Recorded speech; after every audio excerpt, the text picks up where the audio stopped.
الحمد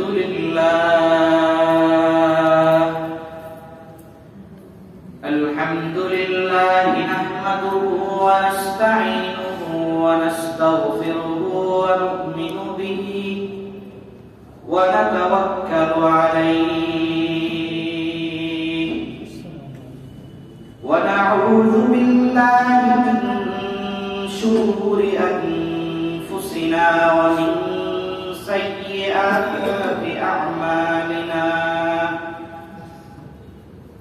من يهده الله فلا مضل له ومن يضلله فلا هادي له ونشهد أن لا إله إلا الله وحده لا شريك له ونشهد أن محمدا عبده ورسوله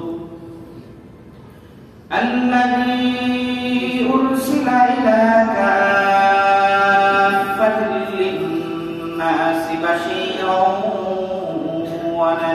ونذيرا وداعيا إلى الله بإذنه وسراجا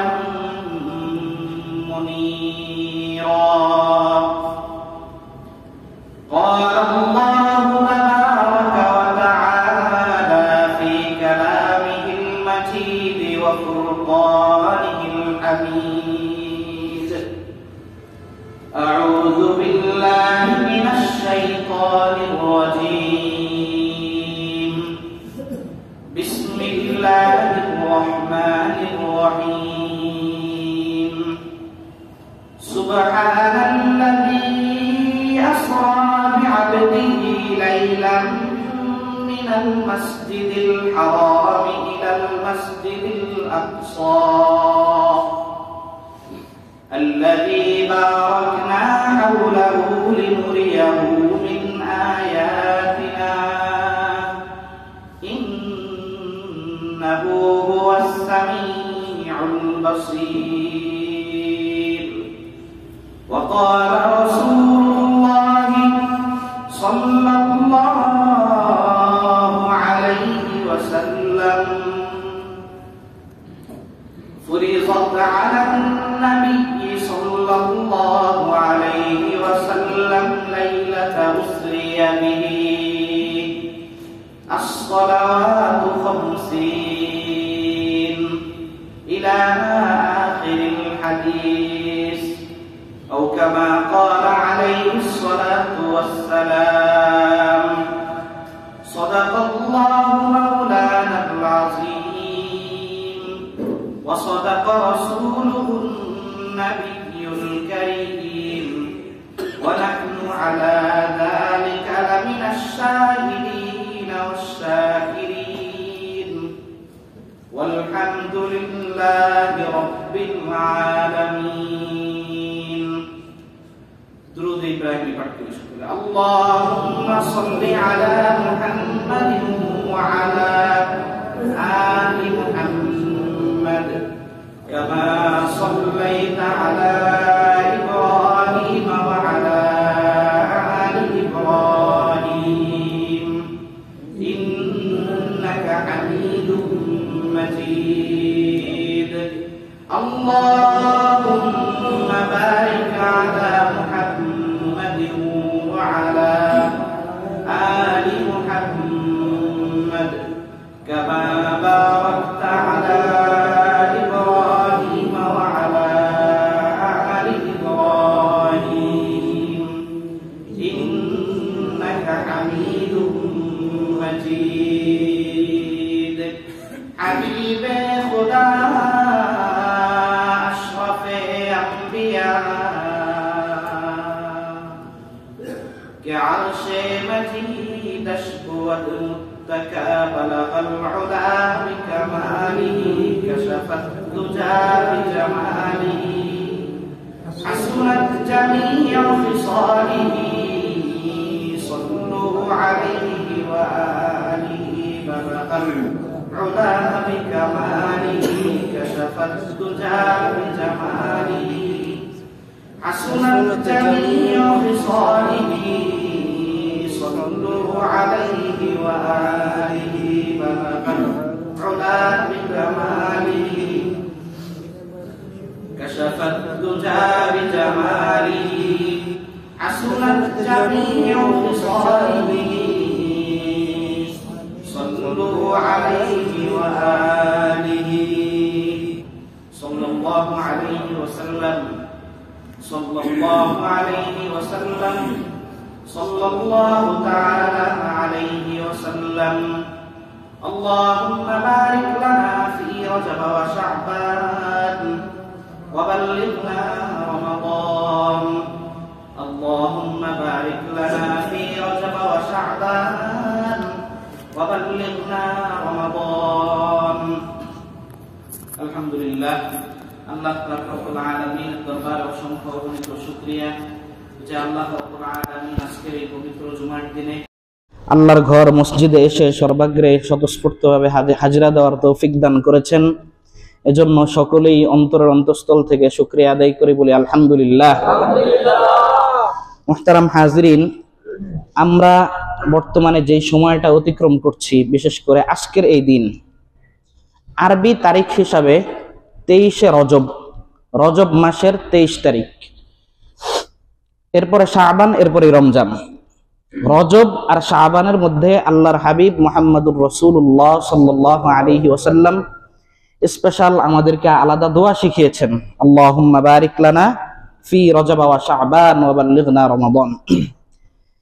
এই রজব মাসের কে কেন্দ্র করে একটা ঘটনা, ঐতিহাসিক, ইসলামের একটা মহান ঐতিহাসিক ঘটনা আমাদের সমাজের মধ্যে খুব বেশি আলোচিত হয়। তারই ধারাবাহিকতায় বিষয়গুলো আমাদের একটু জানা দরকার। সংক্ষেপে বিষয় হচ্ছে শবে মেরাজ। কি শবে মেরাজ? শবে মেরাজটা আসলে কবে সংগঠিত হয়েছে, এটার ঐতিহাসিকদের মধ্যে একাধিক মতামত আছে। 12, 13, 14, 15, 16টা পর্যন্ত মতামত পাওয়া যায়। এক একজন এক একভাবে এক এক ডেটের কথা বলেছেন।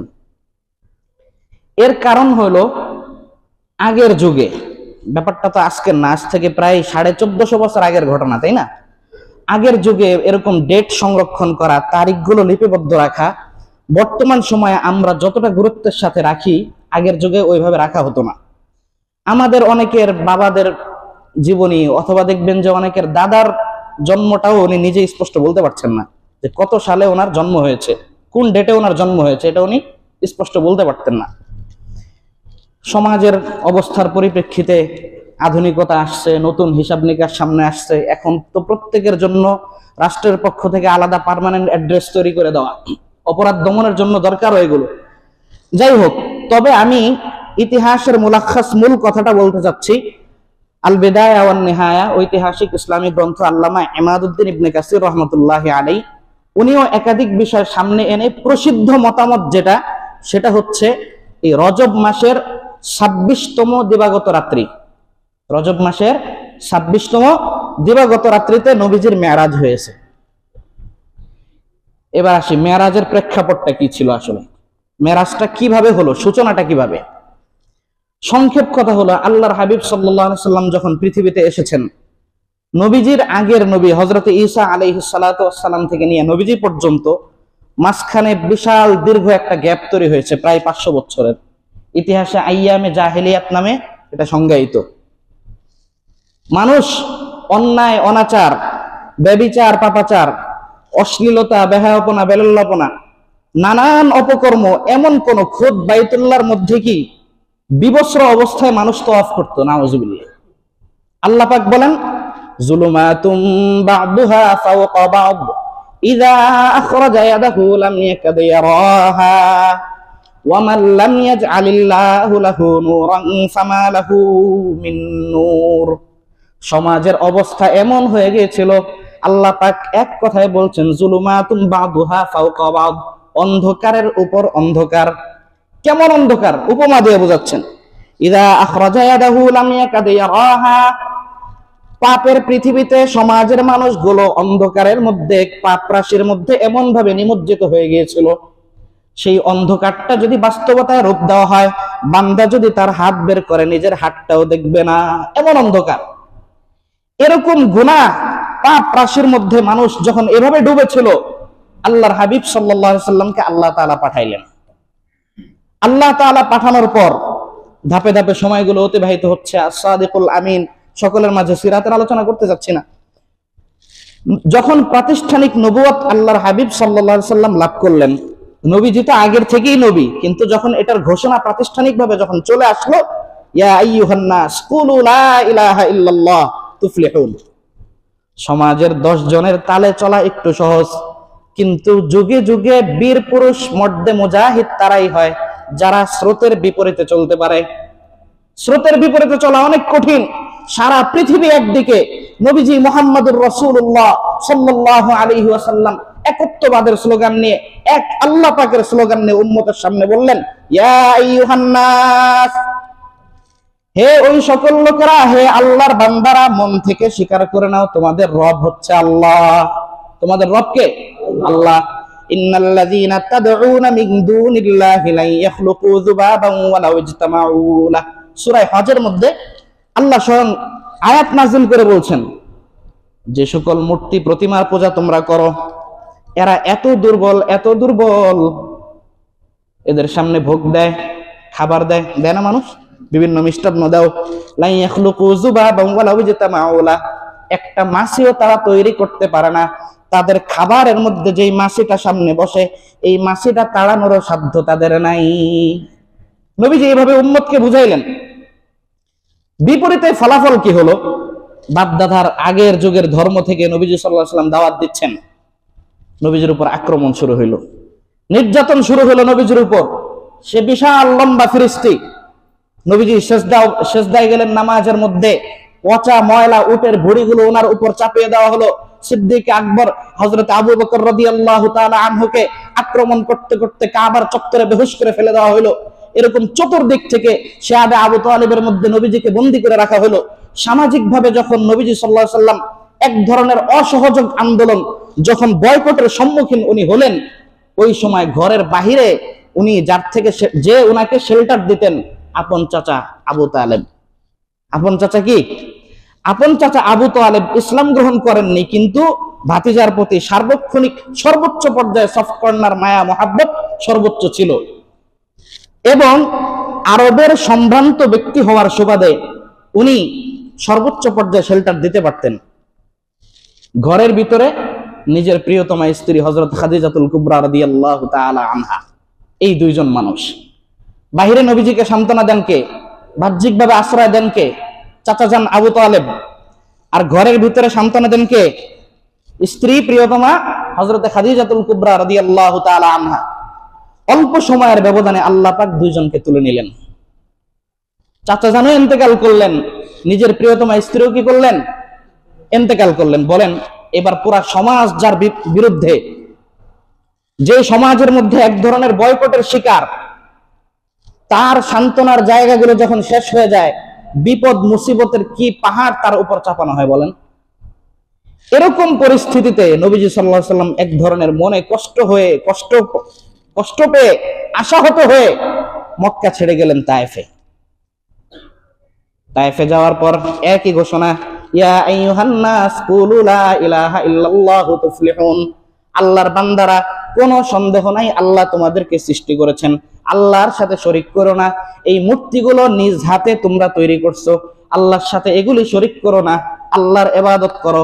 মক্কায় প্রায় 10টা বছর বুঝাইলাম, তারা আমার সাথে খারাপ ব্যবহার করলো। তায়েফে আসলাম, তোমাদেরকে আমি দাওয়াত দিচ্ছি, মেহেরবানি করে আল্লাহর পরিচয় লাভ করো। তায়েফে দাওয়াত দিলেন। বিনিময় কি হলো? তায়েফের লোক আরো দুর্ব্যবহার করলো, এবং একজন আগন্তুক নতুন মেহমান আসতে দেরি হয়েছে। স্বাভাবিক মানবতার জন্য তো মানুষ সৌজন্যমূলক তো একটু ভালো আচরণ করে, কিন্তু সমাজের উশৃঙ্খল ছেলেদেরকে দিয়ে সমাজের মধ্যে লেলিয়ে দেওয়া হলো, প্রস্তরাঘাত করা হলো, পাথর নিক্ষেপ করা হলো। নবীজি সাল্লাল্লাহু আলাইহি ওয়াসাল্লাম রক্তাক্ত হয়ে গেলেন, জর্জরিত হয়ে বসে পড়লেন। আবার ওনাকে ধরে দাঁড় করিয়ে দেওয়া হয়, আবার আঘাত করা হয়। এরকম অবস্থা হলো। নবীজি এক পর্যায়ে কি হয়ে গেলেন? বেহুশ অবস্থার মতো হয়ে গেলেন। আল্লাহ পাক ফেরেশতা পাঠাইলেন। আল্লাহ পাক কি পাঠাইলেন? আল্লাহ পাক ফেরেশতা পাঠাইলেন। নবীজির এই অবস্থার পর ফেরেশতা কানে কানে এসে বলে, আল্লাহ নবীজি এত কষ্ট পাইছেন, হাদিসের বর্ণনার মধ্যে আছে নবীজি এক পর্যায়ে এই কথা বলে ফেলছেন, আল্লাহ আপনি আমাকে কোথায় পাঠাইলেন, কোথায় পাঠাইলেন আপনি আমাকে? আমার 10 বছর যেই কষ্ট নির্যাতন আমার উপর গেল, সামাজিক শেল্টার, পারিবারিক শেল্টার যাদের থেকে পেতাম তারাও বিদায় নিল, উপায় না পেয়ে তায়েফে আসলাম। প্রথম সাক্ষাতেই যে ব্যবহার তারা আমার সাথে করলো, রব্বুল আলামিন আপনি কি আমাকে একা ছেড়ে দিলেন? সাথে সাথে ফেরেশতা হাজির, এসে নবীজিকে অফার করা হইল যে নবী আপনি যদি ঘোষণা দেন তাহলে 2 পাহাড়ের যে 2 পাহাড় এদেরকে চাপা দিয়ে জায়গার মধ্যে শেষ করে দেব। নবীজি সাল্লাল্লাহু আলাইহি ওয়াসাল্লাম বললেন লা লাআল্লাল্লাহা ইখরিজু মিন আসলাবিহিম মান ইয়াবুদুল্লাহা ওয়াহদাহু আল্লাহুম্মা ইগফির লিকওমি ফাইন্নাহুম লা ইয়ালামুন। আল্লাহর নবী বললেন না না ফেরেশতারা, আমি কখনো আল্লাহর কাছে আমার উম্মতের বিরুদ্ধে বদদুয়া করব না, আল্লাহর বান্দাদের ব্যাপারে বদদুয়া করব না। আজকে তারা বুঝতে পারে নাই, এজন্য আমার ডাকে সাড়া দেয় নাই। হতে পারে আল্লাহ ইখরিজু মিন আসলাবিহিম শাইআ, এদের ভবিষ্যৎ ঔরসজাত সন্তান থেকে এমন একটা জেনারেশন তৈরি হবে যারা আল্লাহর প্রতি ঈমান আনবে, আমি নবীকে সত্যবাদী বলে বিশ্বাস করবে। কি বলেন? ওই সময় যদি ওই লোকগুলো খতম হয়ে যেত, ঈমানদারের সংখ্যা তো খুব বেশি ছিল না। আমার আপনার পূর্বপুরুষ খোঁজা শুরু করি না, আমার বাবা, তার বাবা, তার বাবা। যদি ইতিহাস দেখবেন, বহু মানুষের ইতিহাস এরকম আসবে যে 3-4 পুরুষ পরে অমুসলিম ছিল, মুসলমান হয়েছে। ওই ধারাটা যদি শেষ হয়ে যেত, আমরা ইমানের দৌলত পাইতাম? ইমানের দৌলত কি আমরা পেতাম না। এরপর নবীজি দোয়া করলেন, আল্লাহুম্মা গফির লিকওমি ফাইন্নাহুম লা ইয়ালামুন, ও আল্লাহ আপনি আমার কওমকে মাফ করে দেন, তারা বুঝতে পারে না, জানতে পারে না। নবীজি কি করলেন? মাফ করে দিলেন তাদেরকে। প্রেক্ষাপট বলার জন্য বলছিলাম যে এই যখন সামাজিক অবস্থা, নবীজির একটা সান্ত্বনা দরকার। কি দরকার? সান্ত্বনা দরকার। তাহলে মেরাজের 1 নম্বর প্রেক্ষাপট হলো নবীজির সান্ত্বনা। 2 নম্বর বিষয় হলো ইসলামের একটা ঐতিহাসিক মহান বিষয়, আল্লাহ পাক দুনিয়াতে নজির স্থাপন করার জন্য এই জিনিসটা ঘটাইছেন। আমি আপনি বিজ্ঞানের চরম উৎকর্ষে পৌঁছার পর যে জায়গায় আমি যাব, আল্লাহর ফায়সালা সেখান থেকে শুরু হবে। মানুষ গবেষণা করতে করতে বিমান বানাইছে, এই বিমানের নমুনা আল্লাহ পাক আগে বানায় রাখছেন, পাখি বানায় রাখছেন আল্লাহ পাক। মানুষ পানির মধ্যে কি জাহাজ চালায় দিছে, আল্লাহ পাক পানির মধ্যে মাছ চালাচ্ছেন না? চালাচ্ছেন কিনা বলেন? সবকিছুর একটা না একটা মৌলিক নমুনা আল্লাহ পাক কি আগে রেখে দিয়েছেন। এমন পানকৌড়ি একটা প্রাণী আছে, 3 স্তরে, জলেও চলে, শূন্যেও চলে, পানিতেও চলে। 3 স্তরের যান চলাচলের ব্যবস্থা আল্লাহ পাক নিজে সৃষ্টি করে রাখছেন। যে মানুষ তোমরা আমি রব্বুল আলামিনের খোদা প্রদত্ত মেধা দিয়ে যা করবা, এর দৃষ্টান্ত আমি আগেই পৃথিবীতে রেখে দিলাম। এই যে আজকে বিজ্ঞানের মানুষ চাঁদের দেশে যায়, হ্যাঁ, মহাশূন্যে ভ্রমণ করতে যায়, তো মানুষ যে এরকম নবীজির পরে আগামী 1400 বছর পরে যে মহাশূন্যে যাবে, এটা তো আল্লাহ জানতেন না মনে হয়, নাকি? কথা বলেন, আল্লাহ জানতেন না? জানতেন না? আচ্ছা, তাহলে আল্লাহ যদি এরকম একটা অলৌকিক কর্মকাণ্ড যদি আগে না ঘটাইতেন, তাহলে আজকের আধুনিক বিজ্ঞান এই কথা বলতে পারতো যে আমরা বিজ্ঞানীরা আসমান পর্যন্ত যাইতে পারছি, তোমাদের নবী তো যাইতে পারেনি আসমান পর্যন্ত, অতএব আমরা বেশি শ্রেষ্ঠ। এই জন্য আল্লাহ পাক কি অস্বাভাবিক একটা অলৌকিক ঘটনা নবীজির মাধ্যমে ঘটিয়েছেন। কোরআনের ভাষায়, সুবহানাল্লাযী আসরা বিআবদিহি লাইলাম মিনাল মাসজিদিল হারামি ইলাল মাসজিদিল আকসা আল্লাযী বারাকনা হাওলাহু লিনুরিয়াহু মিন আয়াতিনা ইন্নাহু হুয়াস সামিউল বাসীর। পবিত্র, মহাপুত পবিত্র আল্লাহ পাক এক হচ্ছেন সত্তা। আল্লাযী আসরা বিআবদিহি, নবীজিকে আল্লাহ পাক রাত্রে ভ্রমণ করাইলেন। আল্লাহ পাক কখন ভ্রমণ করাইলেন? আসরা বিআবদিহি লাইলা মিনাল মাসজিদিল আকসা। ফুল ঘটনা হচ্ছে হযরত রাসূল আকরাম সাল্লাল্লাহু আলাইহি ওয়াসাল্লাম উম্মে হানির বাসায় ঘুমন্ত অবস্থায় আছেন, রাতে শুয়ে আছেন।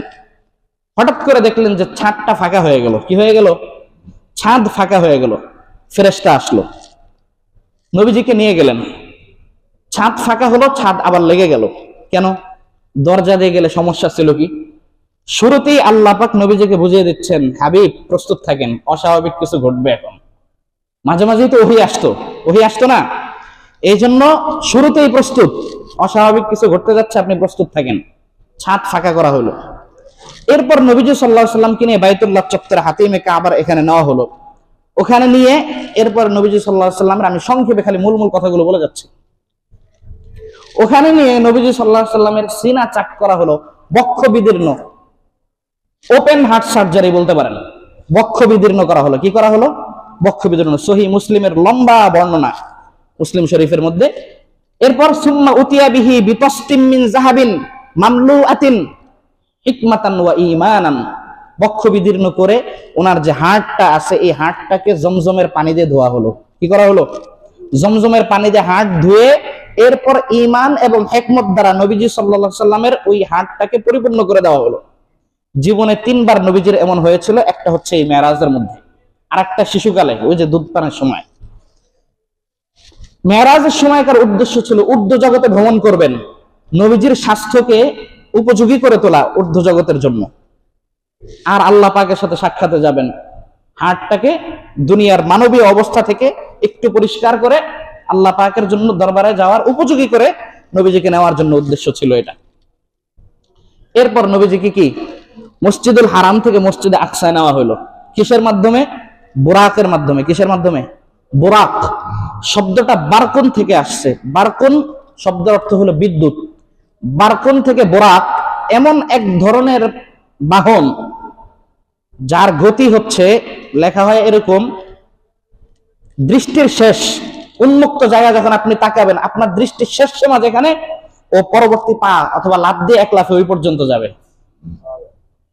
এরকম বোরাকের মধ্যে করে নবীজি সাল্লাল্লাহু আলাইহি সাল্লামকে প্রথমে কি মক্কা থেকে কোথায় নেওয়া হলো? মসজিদুল আকসার মধ্যে। মসজিদুল আকসা ফিলিস্তিনে, ওই যে জেরুজালেমে। চিনি না আমরা সকলে? মুসলমানদের প্রধান কিবলা। 2 দিন পর পর এটাকে নিয়ে রাজনৈতিক ভাবে উত্তেজনা তৈরি হয়। সরল মনা মুসলমান আমরা অনেকে ঘুমায় থাকি। যখন আল্লাহ পাক যাকে যেই পরিমাণ তৌফিক দিবেন, যেই পরিমাণ সাধ্য দিবেন, ভূমিকা রাখতে হবে। তবে একটা কথা মনে রাখতে হবে, মুসলমানদের প্রধান কিবলা, মুসলমানদের এই বাইতুল মুকাদ্দাস জেরুজালেম, এটা ফিলিস্তিনের রাজধানী, প্যালেস্টাইনের রাজধানী থাকবে, ইসরায়েলের রাজধানী কোনোদিন হবে না। এই জেরুজালেম মুসলমানদের প্রধান কিবলা। আত্মমর্যাদার প্রতীক, আমাদের সম্মানের প্রতীক, ইজ্জতের প্রতীক। জেরুজালেমের কথা মুসলিম যুবক শার্দুলেরা সর্বদা বলতে হবে। কিছু আমাদের দ্বারা এই মুহূর্তে হোক আর না হোক, আমরা যদি চুপ করে থাকি, মুসলমান ইতিহাস আমাদেরকে কাপুরুষ বলবে। বলতে পারেন হুজুর এই কথাটা এত জোরে বলার দরকার কি? জোরে যদি না বলি ইতিহাস আমাদেরকে কাপুরুষ হিসাবে লিখবে, যে দীর্ঘ 57 বছর ওদের এলাকাটাকে আমরা দখল করে রাখছি, সারা পৃথিবীতে কোনো মুসলমানদের কোনো আওয়াজ পাই নাই। এরকম আত্মমর্যাদাহীন মুসলমান থেকে হওয়া থেকে আল্লাহ পাক আমাদেরকে হেফাজত করুক। একদিন আসবে কিয়ামত অতি সন্নিকটে, যখন কিয়ামত আসবে নবীজির ভবিষ্যৎবাণী আছে, গজওয়ায়ে হিন্দ হবে, প্রেক্ষাপট তৈরি হচ্ছে। মুসলমান যুবকেরা নিজের ঈমান আমল হেফাজত করো, গুনাহ থেকে বেঁচে থাকো। মুসলমান কোনোদিনও বাহ্যিক দুনিয়ার অস্ত্র বলে এককভাবে জয়লাভ করতে পারে নাই, যতদিন আল্লাহ পাকের নুসরত এবং সাহায্য না পেয়েছে। বাহ্যিক শক্তি অর্জন করার পাশাপাশি নিজের আত্মিক উন্নতি, আত্মার উন্নতি ঘটাইতে হবে। আল্লাহ পাক তৌফিক দান করুন। এই মসজিদুল আকসার মধ্যে নবীজি সাল্লাল্লাহু আলাইহি সাল্লামকে নিয়ে এরপর সমস্ত নবীদেরকে আল্লাহ রাব্বুল আলামিন কি করলেন? জমা করলেন। কি করলেন? সমস্ত নবীদেরকে ওখানে জমা করে দিয়ে নবীজি সাল্লাল্লাহু আলাইহি সাল্লামকে প্রথমত একটা ইজ্জত দান করলেন। জিব্রাইলের মাধ্যমে হাত ধরে সামনে বাড়িয়ে দিলেন, ইমামতি আপনার। সমস্ত আম্বিয়া ইকরামের ইমামতি কে করলেন? আমাদের হাবিব মুহাম্মদুর রাসূলুল্লাহ সাল্লাল্লাহু আলাইহি ওয়াসাল্লাম, ইমামুল আম্বিয়া, সমস্ত নবীদের লিডার। সুবহানাল্লাহ। কার উম্মত আল্লাহ পাক আমাদেরকে বানাইছেন, হিসাব আছে? কথা বলেন। আত্মগর্বের বিষয়। নবীজি কি করলেন? ইমামতি করলেন। ইমামতি শেষ হলো, এরপর হযরত জিবরাইল আলাইহিস সালাতু ওয়াস সালাম আল্লাহর হাবিব মুহাম্মদুর রাসূলুল্লাহ সাল্লাল্লাহু আলাইহি ওয়াসাল্লামকে নিয়ে ঊর্ধ্ব আকাশে গমন করছেন। কিভাবে? আল্লাহ ভালো জানেন। কিভাবে?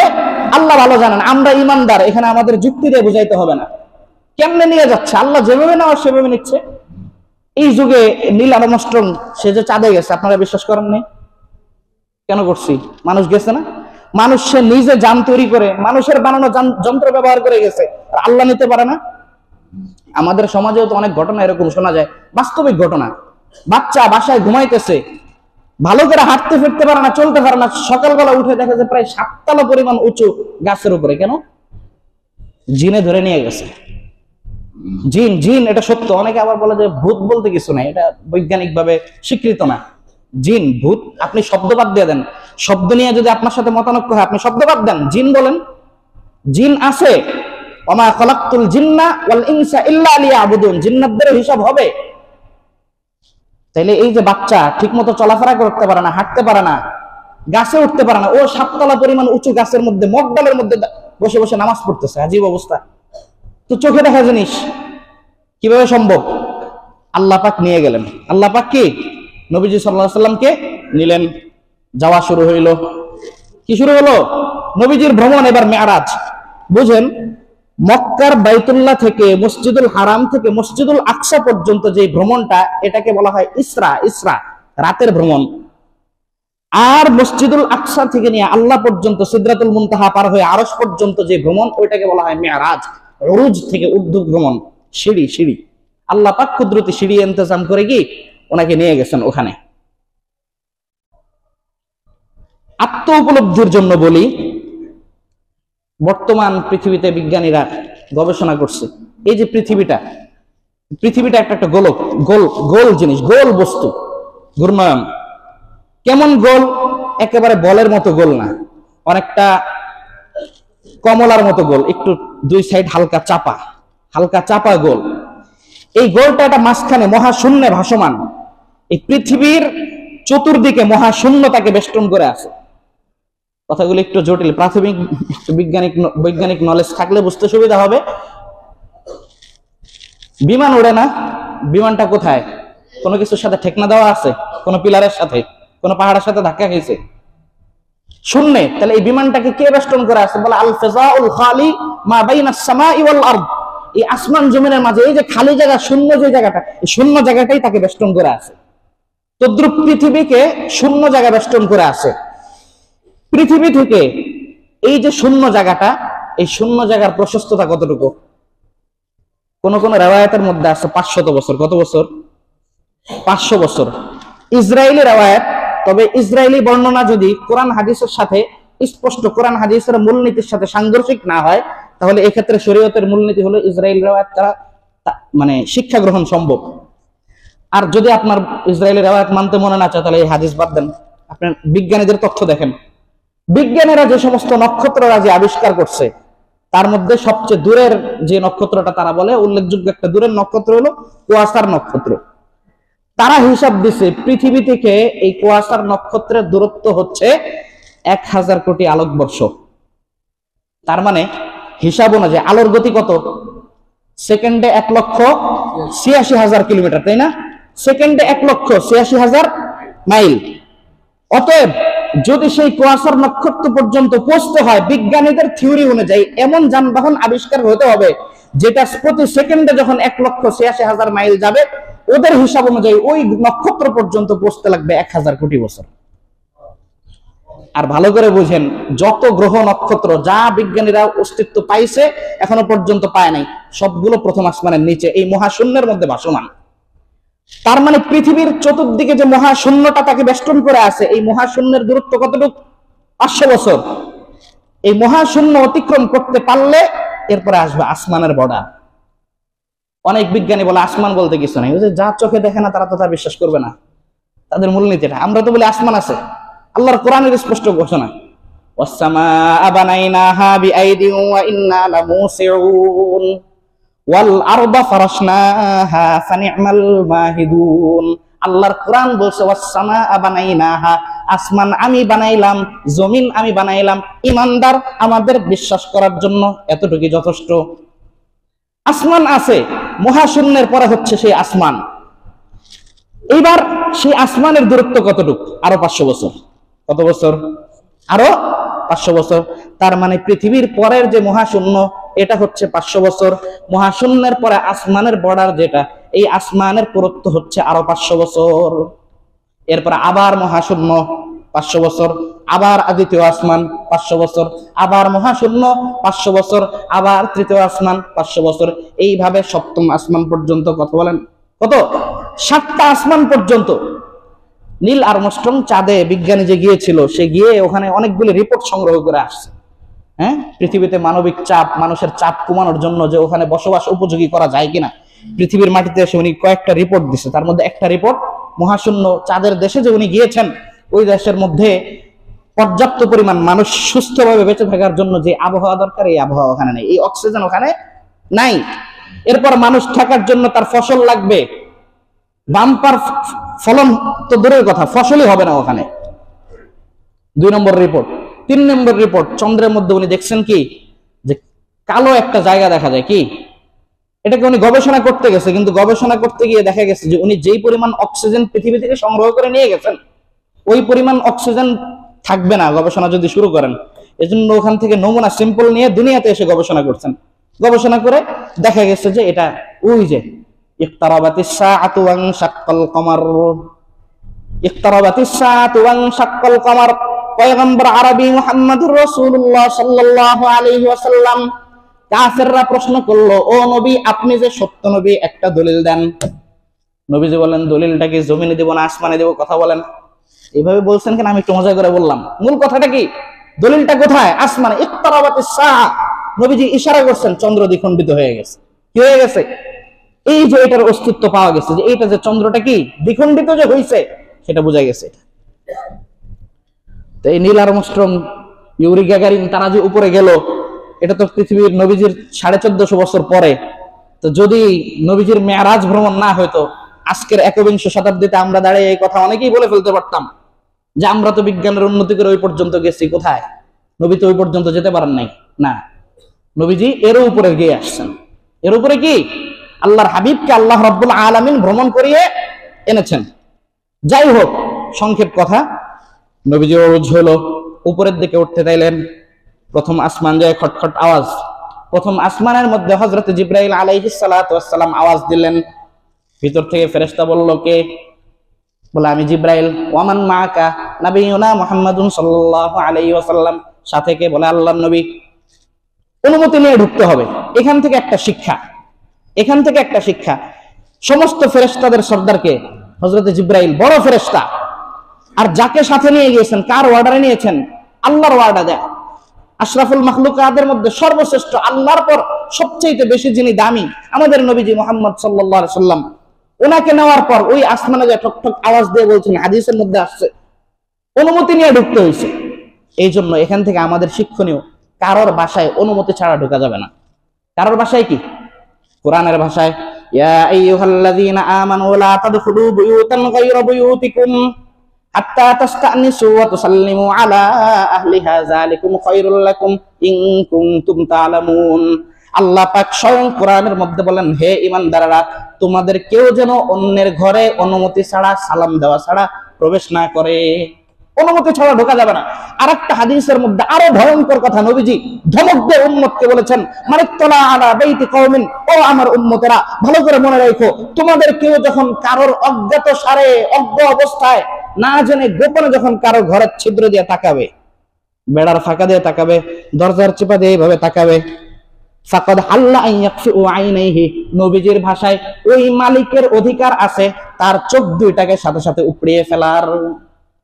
ধমক দিলেন নবীজি। আসলে উপড়ানো না, এটা ধমক। কেউ যদি কারোর বাসায় অনুমতি ছাড়া শুধু উকি দেয়, সাথে সাথেই কি তার চোখ উপড়িয়ে ফেলার অধিকার আছে।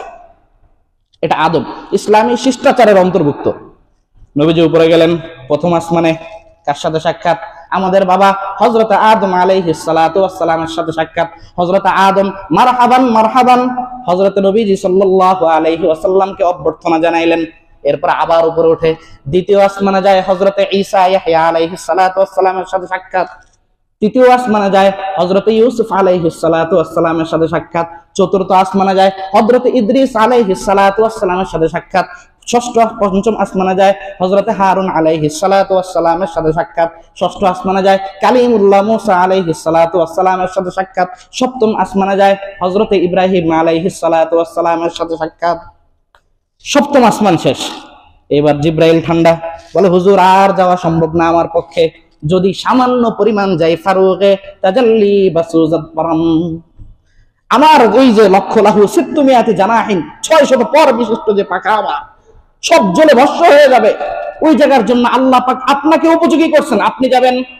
এরপর আল্লাহ রাব্বুল আলামিন নবীজি সাল্লাল্লাহু আলাইহি ওয়াসাল্লামকে একা একা কুদরতিভাবে নিলেন সিদরাতুল মুনতাহা গেলেন, আরশ পর্যন্ত গেলেন। সুম্মা দানা ফাতাদাল্লা ফাকানা কাবা কাউসাইনি আও আদনা। দুইটা ধনুকের মাথা যেমন কাছাকাছি থাকে, নবীজি সরাসরি আল্লাহর দরবারে চলে গেলেন, গিয়ে বললেন আত্তাহিয়াতু লিল্লাহি ওয়াস সালাওয়াতু ওয়াত তাইয়্যিবাত। দ্বিপাক্ষিক বৈঠক, মিউচুয়াল ডিসকাশন, দ্বিপাক্ষিক। একজন রব্বুল আলামিন আর একজন রহমাতুল লিল আলামিন। রব্বুল আলামিনের সাথে রহমাতুল লিল আলামিনের সাক্ষাৎ। নবীজি আল্লাহর দরবারে গিয়ে প্রথমেই বললেন আত্তাহিয়াতু লিল্লাহি ওয়াস সালাওয়াতু ওয়াত তাইয়্যিবাত। ও আল্লাহ, দুনিয়া থেকে আপনি আমাকে সান্ত্বনা দেওয়ার জন্য আনলেন, আপনার দরবারে নিয়ে আসলেন। আত্তাহিয়াতু লিল্লাহ, সমস্ত অভিবাদন আপনার জন্য। ওয়াস সালাওয়াতু ওয়াত তাইয়্যিবাত, আমার মৌখিক ইবাদত, আমার দৈহিক ইবাদত, আমার সম্পদ সংক্রান্ত ইবাদত, সমস্ত ইবাদতগুলো আপনার জন্য। জোরে বলেন কার জন্য? একিদানাম দরি আলাম কেলা মা'বুদা ইল্লাহু। একিদানাম দরি আলাম কেলা মা'বুদা ইল্লাহু ওয়ালা মাকসুদা ফিল কাউনাইনি ওয়ালা মা'বুদা ইল্লাহু। এক আল্লাহর জন্য সমস্ত ইবাদতগুলোকে হাজির করলাম। নবীজি বললেন, আল্লাহ চুপ করে বসে থাকলেন না। আল্লাহ বলেন আসসালামু আলাইকা আইয়ুহান নাবিয়্যু। ও নবী, আপনি আমার দরবারে আসছেন, আমাকে বললেন আত্তাহিয়াতু লিল্লাহি ওয়াস সালাওয়াতু ওয়াত তাইয়্যিবাত। আমি আল্লাহ বলতেছি আসসালামু আলাইকা আইয়ুহান নাবিয়্যু, আপনার উপর সালাম। কার উপর সালাম? ওয়া রাহমাতুল্লাহি ওয়া বারাকাতুহু। নবীজি তিন ক্যাটাগরির ইবাদত আল্লাহর জন্য নির্ধারণ করলেন। শারীরিক ইবাদত, মৌখিক ইবাদত, অর্থনৈতিক ইবাদত। তিন ক্যাটাগরির ইবাদত আল্লাহর জন্য নির্ধারণ করার পর আল্লাহ পাক বললেন আসসালামু আলাইকা আইয়ুহান নাবিয়্যু ওয়া রাহমাতুল্লাহি ওয়া বারাকাতুহু। নবী বললেন, আল্লাহ বললেন, নবী আপনার জন্য তিন ক্যাটাগরির আমি পুরস্কার দিলাম। আসসালামু আলাইকা, সালাম দিলাম, শান্তি বর্ষিত হোক আপনার উপর। ওয়া রাহমাতুল্লাহি ওয়া বারাকাতুহু, রহমত বর্ষিত হোক। বরকত দ্বারা পরিপূর্ণ করে দিলাম। বরকত দ্বারা কি করে দিলাম? পরিপূর্ণ করে দিলাম। ফেরেশতারা সাক্ষী, দ্বিপাক্ষিক বৈঠক। ফেরেশতারা নিজ থেকে সবকিছু পর্যবেক্ষণ করতেছে। ফেরেশতারা সমস্বরে বলল আশহাদু আল্লা ইলাহা ইল্লাল্লাহু ওয়া আশহাদু আন্না মুহাম্মাদান আবদুহু ওয়া রাসূলুহু। দুনিয়ার মুসলমান মেরাজের এই ঘটনা যেদিন ঘটছে, এরপর থেকে মেরাজের মধ্যে আল্লাহ পাক স্বয়ং নবীজিকে 50 ওয়াক্ত নামাজের হাদিয়া দিয়েছিলেন। কত? 50 ওয়াক্ত। সংক্ষেপে বলছি, নবীজি সাল্লাল্লাহু আলাইহি ওয়াসাল্লাম 50 ওয়াক্ত নিয়ে ফিরে ষষ্ঠ আসমানে একজন আছে, কে? হযরত মুসা আলাইহিস সালাম আছে। তো বললেন কি খবর, কি হাদিয়া? বলে 50 ওয়াক্ত নামাজ। বলে লা ইউতিকু উম্মাতাক, আপনার উম্মত এটা পারবে না। কারণ ওয়াকাদ আলাজতু বানি ইসরাঈল আশাদ্দাল মুআলাজা, আমি নবী আমার উম্মত বনি ইসরাইলকে পরীক্ষা করে দেখেছি, তারা পারবে না। জান জান জান। আবার গেল আল্লাহ 5 কমান, আবার গেল আল্লাহ 5 কমান, এইভাবে 9 বার। 5 নং 45 ওয়াক্ত কি কমে গেল। এরপরে 5 ওয়াক্ত। মুসা আলাইহিস সালাম আবারও বলছেন যে আবার যান, হবে না, আবার যান, আপনার উম্মত এটাও পারবে না। কি বলেন, আমরা পারি? বলেন 5 ওয়াক্ত আমরা পারি? এরপরে নবীজি বললেন ওয়াকাদ ইস্তাহিয়াইতু মির রাব্বি, আমি আমার রবের সাথে লজ্জা পাচ্ছি। এতবার কেমনে যাই? 9 বার গেলাম। তিলকা আশরাতুন কামিলা, 10 বার হয়ে যাবে, আর যাওয়া সম্ভব না। নবীজি আর গেলেন না। আল্লাহ বলেন মা ইউবাদদালুল কাউলু লাদাইয়া ওয়া মা আনা বিযাল্লামিল লিল আবিদ। আমি রব্বুল আলামিন একটা কথা বললে সেটাকে পাল্টানোর সাধ্য কারণ নাই। আপনি নবীর বরকতে আমি 9 বার, কয়বার করে 5টা করে কমায়া 45টা কমিয়ে 5টা বানাইলাম। তবে আমি রবের কথা যিনি ঠিক থাকে, আমার কথার ইজ্জতটা যিনি থাকে, এই জন্য আমার বান্দাদের জন্য ঘোষণা করলাম 5 ওয়াক্ত নামাজ যে পড়বে আল্লাহ পাক তারে 50 ওয়াক্তের সওয়াব দিবেন। 5 ওয়াক্ত যে পড়বে শুধু 50 ওয়াক্তের সওয়াব দিবে তাই নয়, মেরাজের রাতের মধ্যে আল্লাহর হাবিব আল্লাহর সাথে যেই কথোপকথনগুলি হয়েছিল, আত্তাহিয়াতু লিল্লাহি ওয়াস সালাওয়াতু ওয়াত তাইয়্যিবাত, প্রত্যেকটা নামাজের মধ্যে তাশাহুদকে ওয়াজিব করে দেওয়া হইলো। তাশাহুদ ছাড়া নামাজ হবে? কথা বলেন। মাঝে মাঝে দেখবেন ইমাম সাহেব কোনো কারণ নাই হঠাৎ করে সুজদা দিয়েছে, বলে হুজুর কি ঘটনা, কিছুই তো বুঝলাম না, সুজদা কেন দিলেন? তার মানে তাশাহুদের মধ্যে গঞ্জাম লাগছে, অদৃশ্য ভুল। এই তাশাহুদকে কি করে দেওয়া হয়েছে? ওয়াজিব করে দেওয়া হয়েছে আমাদের জন্য। যাই হোক মুহতারাম হাজিরিন, সময় চলে গেছে। মৌলিক কথা হলো মেরাজ থেকে আমরা মূল শিক্ষা কি পেলাম? নামাজের শিক্ষা পেলাম। কিসের শিক্ষা পেলাম? এবার আসি মৌলিক কাটা 2-3টা কথার উত্তর দিয়ে শেষ করব। 1 নম্বর বিষয় হলো শবে মেরাজকে কেন্দ্র করে আমাদের শরীয়তের বিধানগত দিক থেকে কোনো দায়িত্ব আমাদের উপর আছে কিনা? এটার এক কথা উত্তর হলো বিধানগত বিবেচনায় কোনো দায়িত্ব আমার আপনার নাই। বিধানগত বিবেচনা অর্থাৎ শবে মেরাজে এত রাকাত নামাজ পড়তে হবে, কেউ বলে সালাতুর রাগায়েব এই 2 রাকাত পড়তে হবে, এমনি এমনি পড়তে হবে, এই নিয়ম, আলাদা কোনো নামাজ নাই। আপনি দৈনন্দিন যেভাবে চাইলে ফরজের বিপরীতে ফরজ ছাড়া যেমন নফল নামাজ পড়তে পারেন, স্বাভাবিক দিন বিবেচনায় ওই দিনও কিছু করতে পারেন, আলহামদুলিল্লাহ। কিন্তু শরীয়তের বিধান হিসাবে এখানে কি কোনো আলাদা নামাজ, কোনো রোজা এগুলো এখানে নাই। বলতে পারেন হুজুর এই একটা ফতোয়া দিলেন, একটা ফতোয়া দিয়ে বসলেন, মানুষ একটু ভালো আমল করতে, তো সমস্যা কি ছিল? সমস্যা আরেক জায়গায়। সমস্যা কি আরেক জায়গায়। যদি দলিল লাগে আমি আপনাকে পাল্টা প্রশ্ন করব যে শবে মেরাজের ঘটনা কবে? নবীজি সাল্লাল্লাহু আলাইহি সাল্লাম মদিনায় হিজরত করে 10 বছর ছিলেন, তাই না? মদিনায় যাওয়ার আগে শবে মেরাজ। ইতিহাস ডেট যাই হোক, কমের পক্ষে 10 বছর তো নবীজি এরপরে জীবিত ছিলেন। গোটা হাদিসের ভান্ডার থেকে নবীজির একটা হাদিস অথবা কোন সাহাবী তাবেঈদের একটা আসার যদি বর্ণনা করতে পারেন, ঠিক আছে, তাহলে এটা আমরা পর্যালোচনা করে দেখব। কিন্তু উম্মতের মধ্যে শবে মেরাজকে কেন্দ্র করে কোনো আমল নাই। এই জন্য আমরা এমনি যদি নফল নামাজ পড়ি আলহামদুলিল্লাহ, কিন্তু শরীয়তের নির্দেশ হিসাবে পড়া যাবে না, তখন এটা বেদাত হবে। কি হবে? বেদাত হবে। বেদাত খারাপ জিনিস। আচ্ছা বলেন তো, সেজদা দেওয়া ভালো জিনিস না খারাপ জিনিস? আমি যদি নামাজের মধ্যে 3টা সেজদা দিই, আপনারা নেবেন কেন? খারাপ কিছু করছে নাকি? ভালো সেজদা দিছে, একটা বেশি দিছে, আমি নেবেন আপনারা কেন? আল্লাহ আল্লাহর রাসূলের তরিকা অনুযায়ী হয় না। এজন্য সব জায়গায় আবেগকে আমরা টেনে আনবো না, ব্ল্যাকমেল করার চেষ্টা করবো না। শরীয়ত কি বলে, হ্যাঁ শরীয়ত কি বলে এটা দেখার চেষ্টা করব। তাহলে শবে মেরাজকে কেন্দ্র করে আলাদা কোনো আমল এভাবে নেই। আত্ম উপলব্ধির বিষয়, আমাদের ইমানটা মজবুত হবে যে নবীজি উর্দু জগতে কিভাবে ভ্রমণ করলেন, কিভাবে গেলেন, এই জিনিসটা খেয়াল করে নিজের ইমানকে মজবুত করব। আর শবে মেরাজের অনেকগুলো শিক্ষা আছে। মাঝখানে নবীজি যে গেছেন, হ্যাঁ আলমে বরজখের মধ্যে, আলমে বরজখ দুনিয়ার হায়াত শেষ হওয়ার পর আরেকদিন যদি আল্লাহ সুযোগ দেয় বলা হবে, আলমে বরজখ একটা, কয়েকটা জগৎ আছে, দুনিয়া একটা জগৎ, আলমে বরজখ একটা জগৎ, আলমে মেসাল আরেকটা জগৎ, আলমুল মুশাহাদা আরেকটা জগৎ। আলমে বরজখ হচ্ছে মৃত্যুর পরে জান্নাত জাহান্নামের ফায়সালা হওয়ার আগ পর্যন্ত, হাসরের আগ পর্যন্ত একটা জগৎ। ওই জগতে দুনিয়ার কর্মফল নির্ধারণ হয়ে যে যেই শাস্তি ভোগ করবো এটা দিতে থাকেন। কবর আযাব সত্য না? কবর আযাব কেমনে হবে? হাসর তো আরো পরে, আগে আযাব শুরু হয়ে গেছে। এটা বরজখী আযাব। এটা কি? অনেকে বরজখকে অস্বীকার করে। কোরআনে হাত্তা ইযা জা আহাদাহুমুল মাউত ক্বালা রাব্বিরজিউন লাআল্লি আ'মালু সালিহান ফীমা তারাকতু কাল্লা ইন্নাহা কালিমাতুন হুয়া কাইলুহা ওয়া মিন ওয়ারাইহিম বারযাখুন ইলা ইয়াউমি ইউবাসুন। বারযাখ, ওয়া মিন ওয়ারাইহিম বারযাখুন। আল্লাহ পাক বলেন মৃত্যু হইছে, মৃত্যুর পরে হাসর পর্যন্ত যে জগৎটা, এইটা হচ্ছে তোমার বরজখী জীবন। এই বরজখী জীবনের মধ্যে মিথ্যা কথা বলার কি শাস্তি, গীবত করার কি শাস্তি, নামাজ ছাড়ার কি শাস্তি, বেপরদা চলার কি শাস্তি, অন্যের হক নষ্ট করার কি শাস্তি, একাধিক শাস্তি মেরাজের মধ্যে এক সপ্তাহে বলা সম্ভব না। বড় বড় খতিব সাহেবরা 4 সপ্তাহ 5 সপ্তাহ ব্যাপী বলে। আমি সংক্ষেপে সব কথাগুলি বললাম, সবগুলি নবীজিকে দেখানো হয়েছে। এরপর আল্লাহর সাথে যে কথাগুলি হয়েছে, এখানে প্রায় 14টা থেকে 16টা দফা আছে ইসলামী রাষ্ট্রের মূলনীতি, এগুলিও আল্লাহর সাথে ওনার কথা হয়েছে। তবে মৌলিক শিক্ষাটা কি? নামাজ।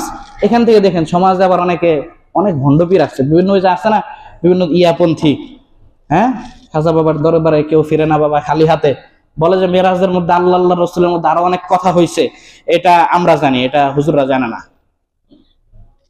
যেই কথা কোরআনে নাই, হাদিসে নাই, সাহাবা একরামের জীবনের মধ্যে নাই, ওটা আপনি জানেন মানে আপনার সনদ কি? আপনি কার থেকে জানলেন? অবশ্যই শয়তান থেকে জেনেছেন। এই জন্য এই সমস্ত ধোঁকার মধ্যে পড়া যাবে না। বলে যে হ্যাঁ অনেক দলিল দেওয়া লাগবে না, অনেক কিছু আমার কাছে আছে, এটা শবে মেরাজে কি ঘটছে এটা আমি জানি, কোরআন হাদিসে কোথাও নেই, আমার কাছে আলাদা ওহী আসছে, এগুলি ভণ্ডামি। এই সমস্ত ধোঁকায় আমরা পড়বো না কেউ ইনশাআল্লাহ। শবে মেরাজের সবচেয়ে বড় শিক্ষা নামাজের শিক্ষা। নামাজ নিজে পড়বো, এই নামাজকে প্রতিষ্ঠিত করতে হবে। আমি আপনাকে অনুরোধ করতে পারবো, কি করতে পারবো, যে ভাই নামাজটা পড়েন, কিন্তু আল্লাহ পাক আপনাকে বাবা বানিয়েছেন, আপনার দায়িত্ব হো আপনার ছেলে সন্তানদেরকে, আপনার অধীনস্থদেরকে বাধ্য করতে হবে।